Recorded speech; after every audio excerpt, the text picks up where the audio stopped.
Farhod Ermanov 1958-yil 30-aprelda Qoraqalpog'iston Respublikasi Amudaryo tumanida tug'ilgan.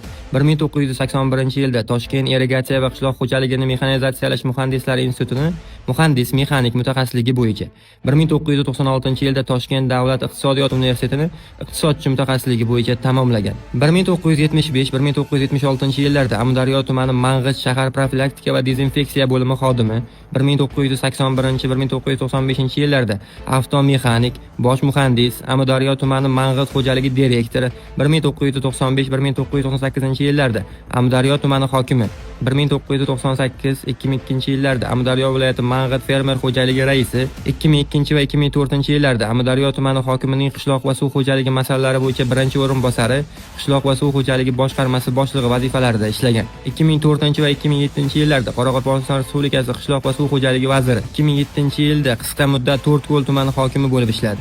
2007-2010-yillarda qayta Qoraqalpog'iston Respublikasi qishloq va suv xo'jaligi vaziri, 2010-2018-yillarda Beruniy tumani hokimi, 2018-yil 21-apreldan 2022-yil 17-dekabrgacha Xorazm viloyat hokimi, 2022-yil 17-dekabrda Qoraqalpog'iston Respublikasi Vazirlar Kengashi raisi etib tayinlandi.